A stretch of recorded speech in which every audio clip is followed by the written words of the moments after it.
welcome to the Harry Monk Experience. Heather, how's your week been? Lovely, lovely. I did a talk at HMS Collingwood for all these wives. No, not the sailors, for their wives. Okay. And I did a wonderful thing all about the spooky world and spirituality. Do you all they wanted to know about? What? Me on that fetish swing with you between my legs. Yeah, I know. That was the only thing that interested them. I haven't slept since, Heather. I haven't slept since. But this week, I want to start by saying boo hiss to social service spoil sports who applied for a court order which limits 81-year-old Albert Skipper to £90 a week spending money after he spent £6,500 on a prostitute in just 9 weeks. Albert's wife died a couple of years ago, and recently he sold his house, moved into sheltered accommodation, and set about spending the £85,000 proceeds from the house sale on having fun. But now the council have effectively taken control of Albert's love life by limiting his spending to 90 quid a week. But I don't know what he's complaining about. I mean, 90 quid? The kind of girls I know, you could have 2 a day and still have enough change for a packet of pork scratchings. But at 90 quid would never have been enough to get you another kind of ride on Concorde. In fact, no amount of money will get you a ride now. Are we talking about my sex life again? No, Concorde is no more. No more supersonic bangs. Or are we back to my sex life again? Non-existent. I get a little confused at my age. And finally, a woman in Germany is to sue the bosses of a job centre after she was sent to work in telemarketing consumer interface relations. It turned out to be a phone sex line. Job centre officials have said that from now on, they will be looking more closely into the sorts of positions they're being asked to fill. Sounds like exactly the same job to me. Exactly. What have you got for us, Heather? Well, I want to know what happens to your nose during sex. It depends where you put it and what you're doing. Well, according to this wonderful How Sexy Are You survey by a daily magazine, it says that it either blocks or runs, and it's called the honeymoon nose. Really? Do you want to know? Some American Indian tribes use buffalo dung as an aphrodisiac. How? I don't know. Go on. This is... Grind it and put it in water and drink it. Oh, no, Didn't you get me drinking something piddled on the other week in one of those? Yeah, well, that's okay. That was bison vodka. That's fine. Oh, that's all right, is it? So I can drink bison piddle, but you won't eat buffalo dung? No, no, no, no. Hang on, one more then. What about... your favourite. Why is the G-spot? What is the G-spot and why is it named that? It's just another myth. It's like the clitoris. It's just a myth. No, it's just you fellas want to get out of it. It's, I know what it is actually. It was named after the German gynecologist Ernst Grafenberg in 1950. And I've told you before, it's that little sensitive spot on the front of the vagina about 2 inches. But I'm scared, Heather. I'm scared. I know it's really good of you to give me the lessons, everything, but I'm scared. I still want both ankles tied to the bedstead. Think how your woman would just call you a little sex god. Yeah, it's not exactly what she calls me. Listen, our guest today, brilliant. We've had all kinds of people on there, but I've been really looking forward to this one. Doc Strange. How are you doing? I'm fine, thanks. Good. Do we call you a hypnotist or a A hypnotist, yes. Hypnotist. Comedy hypnotist. Comedy hypnotist. Yeah. How long does it take to train to be a comedy hypnotist? Well, I've been doing it for years. You don't exactly train. You spend a lot of time reading books and learning about it, but mostly it's getting out there and doing the job and getting experience and hypnotising people. Yeah? It's the only way you're going to learn. How easy is it to do? It's like anything. How easy is it to drive? You know, you've got to learn. Once you learn, it's dead easy. Yeah? Yeah. Is it a growing thing? Because people like Paul McKenna hit the big time, but you don't see many others. No. You working? We work underground nowadays. Yeah, with the miners, you know. No, generally the shows we do are private or work corporate. You know, so it's very rare that you're going to walk past a pub and find that there's a hypnotist doing a show in there. Because it used to be a big theatre thing. I remember going to the King's Theatre years ago. Yeah. You just don't hear of it. So, was there a few scares though? I was talking to Doc earlier and said, as a clairvoyant, I've been to 2 qualified hypnotists and they couldn't hypnotise me. Sorry. You probably intimidated them. Not at all, not at all. This is years ago when I was not quite so boisterous.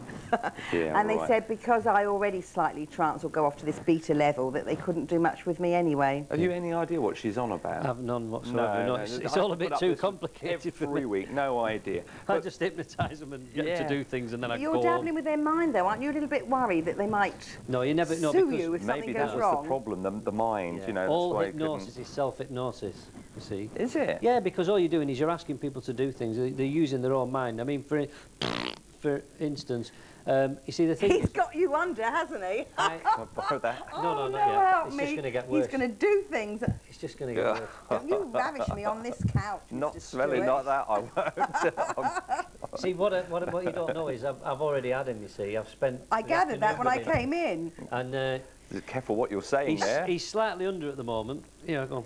Oh, thank God for that. You've been eating cabbage. For some reason, he thinks that you're blowing off. I can't imagine I wouldn't do that. I'm a native. Oh, yeah, that's what they all I say. keep telling you that. Yeah. It's your olfactory system that's gone wrong. That's what it is. Yeah, I do, yeah. So, I used to live near an old factory. oh, very good. Is this the jokes you do on No, stage? no, I don't do any No, jokes. I don't blame you. If they're like that, don't do anymore. jokes. Not anymore. Don't do jokes. When you do you do it for big crowds or do you do it for... The bigger the better. I mean, generally, when you get people up on stage, you know, volunteers, the more the merrier, because you're always going to get people that are better volunteers than others, you know. There's people that are more outgoing, but then, you know, you can hypnotise people that are generally very quiet, and then once they're up on stage, you know, they act like mad loonies, and that's because deep down that's what they want to be. Well, there's a vamp inside of them, yeah, is that what it is? Yeah, it's just They say that, you know. lower their inhibitions, you know, and give them a chance to go out there and enjoy themselves. The problem is when you're an adult, you spend too much time thinking, oh, what do people think of me? What will somebody think if I do that? And as a kid, you don't mind doing silly things. So when Yeah. you're hypnotised, it's like being a kid again. Really. And can you tell if you hypnotise people, if they're faking it or if they really are? Yeah, yeah. Working with you. When people are hypnotised, you know. Right. You do know. Because I should imagine that some people, just to show off to their friends... Yeah. I mean, as I said, when we went to a few of the shows years ago, I mean, I was quite convinced that a lot of people really weren't under because, as you Yeah. say, I don't know, they just did things differently. Yeah, when you get... Oh, I suppose you would if you're hypnotised, wouldn't you?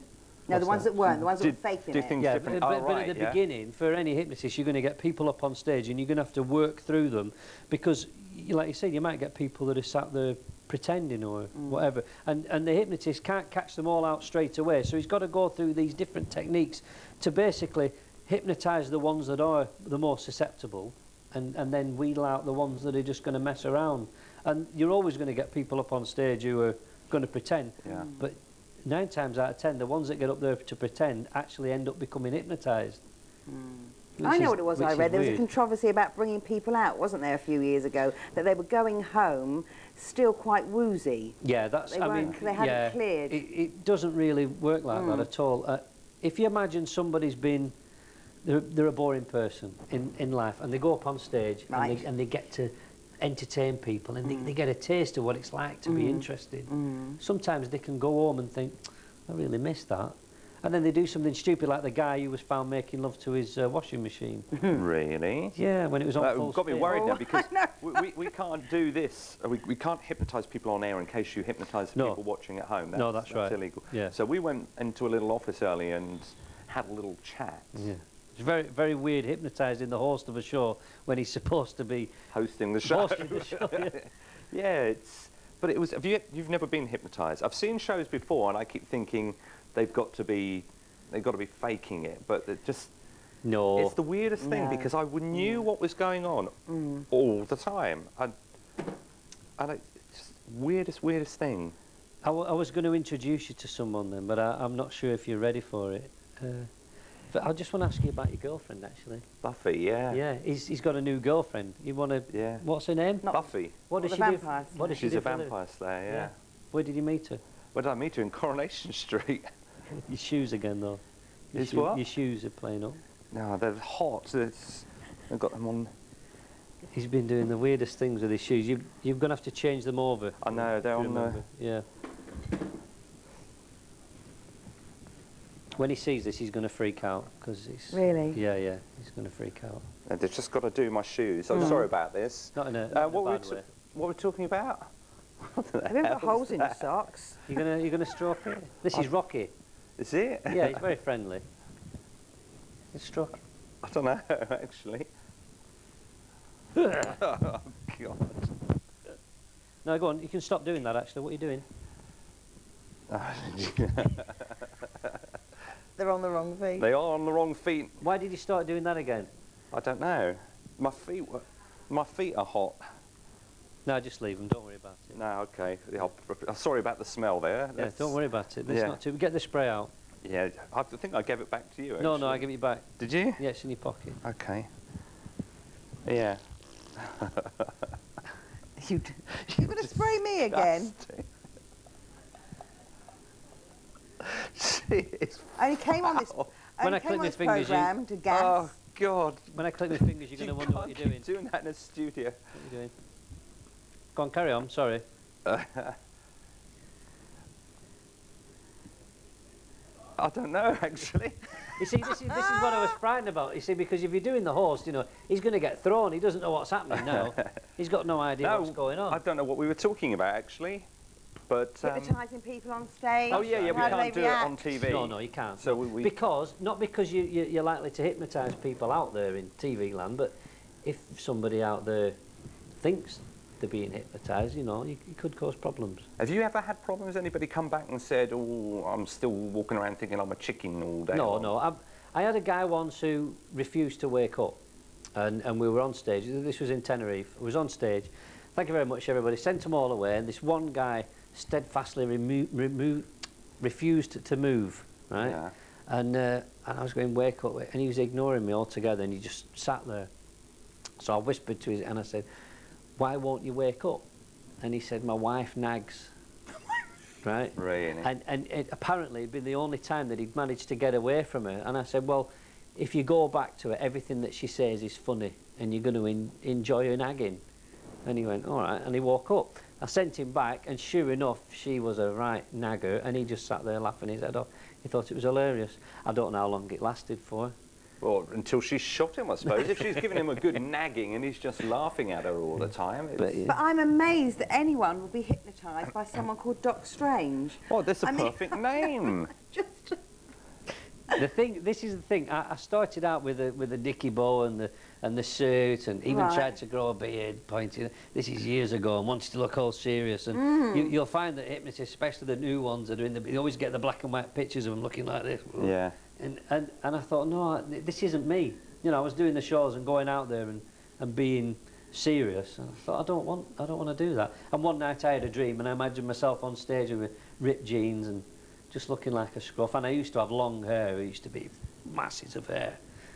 And I did it, and I enjoyed myself. So now I just, you know. How much are you supposed to remember when you're hypnotising people? Because the weirdest thing is I knew what was going on. Yeah.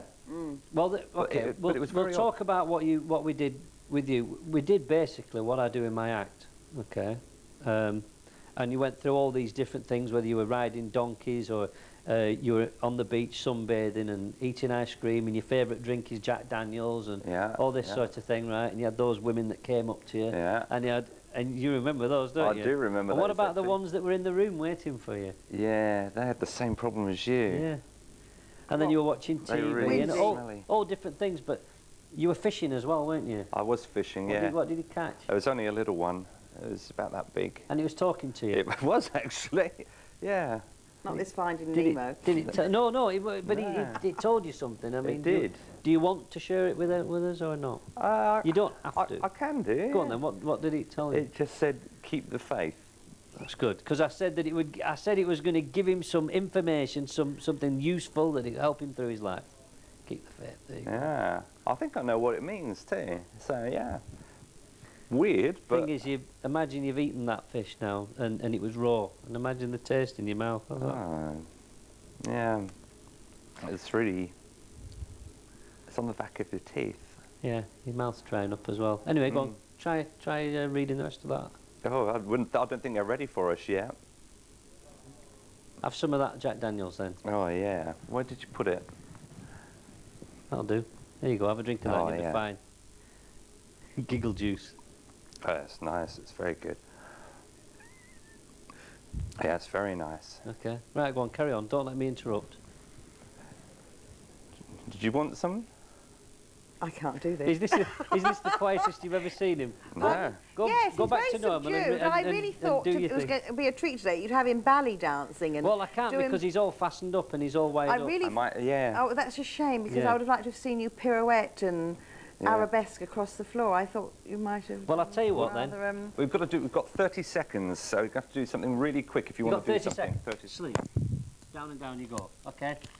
Here's something for you. I want you to imagine you're in a club. You're a club in a club and you're a raver. You're a mad raver. Here's your glow sticks, right? You're going to wave your glow sticks around and you're going to scream your head off. You're in a club. You're 17 years of age. Imagine you're 17 and you're a mad clubber. You've had some exercise. You love everybody. You love everybody. 1, 2, 3, wake up. Yeah. Yeah. All right, mate, how you doing? Yeah, you're all right? Yeah. You enjoying yourself? You having a good time? Yeah. You're loving the music?